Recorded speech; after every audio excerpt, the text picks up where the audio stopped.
Let's bring it in. Break it on Toba, fellas. Nice and loud. Hands down right where we play. 3, 2, 1. Toba! Go to your groove. With the snow and rain whipping around them, the best under-18 football players in the province practiced on, despite the difficult field conditions. Kind of crappy. Probably gonna be slipping all over the place. Oh, it's chilly for sure. A little muddy, but nothing we can't practice on. That's the kind of attitude players need to take their game from these fields to the Football Canada Cup, taking place in Moncton, New Brunswick, July 15th to 21st. Manitoba has finished 6th twice, but fell to 7th at last year's event. Head coach Rob Bailey says that led to some changes in the tryout process. We broke the position camps out. We allowed the athletes to compete in a larger venue to be able to showcase their talents, be able to coach them better, able to evaluate their talent level better.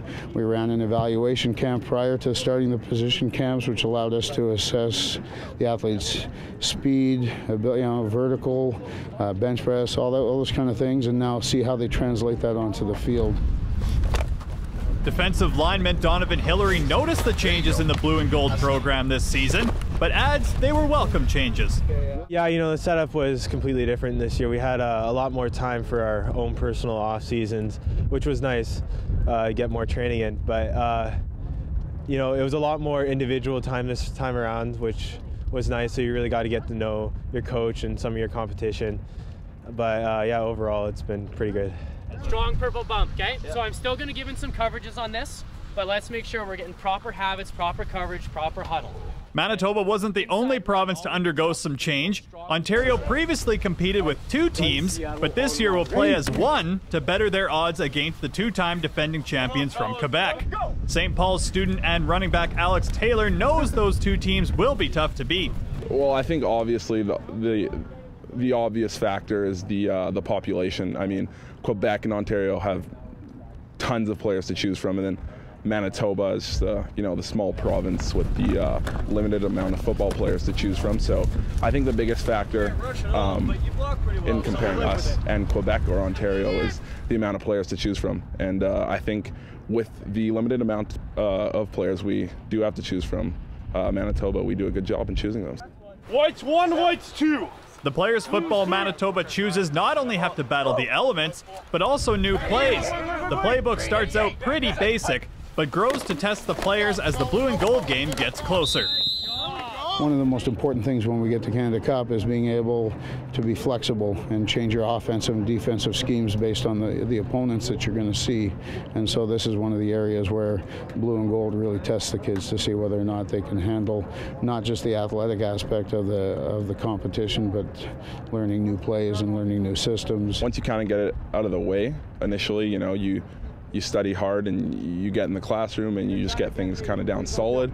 You get a basis and you know what you're doing, and it kind of all stems from the same thing. Once you have an idea of what you're doing in football, you can bring that over to another offense or system and let it develop. And development is important.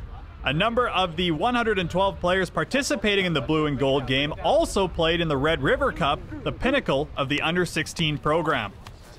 Just speaking D-line, my position group itself, we've 3/4 of our athletes are 16 that are competing for final roster spots, and they're a talented group of athletes, and that's great for the program because they'll be with us in 2013 and 2014. So the program looks to really benefit from that Red River Cup and from the U16 talent that's being put through it.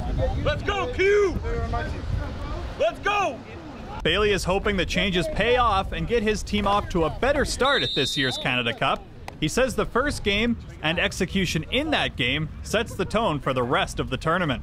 We found last year when we got there that we weren't as crisp as we wanted to be, and it probably took us a full game to get to where we wanted to be. And so the changes in the process should help us a lot. We may not see the full potential of it in this year, but I think over the next 2 to 3 years, if we can stay the course, stick with the format that we've selected now, and we'll see the benefits long term. As for players like Donovan Hillary, competing for a spot against a fellow defensive lineman in the blue and gold game may feel weird, but after going to the Canada Cup last year, he says it isn't much of a problem this year. It's a lot of pressure in the beginning, but I guess what you really have to do is just focus on yourself and make sure you play your best game. You get noticed by some of the coaches. For Shaw TV, I'm Mitchell Clinton.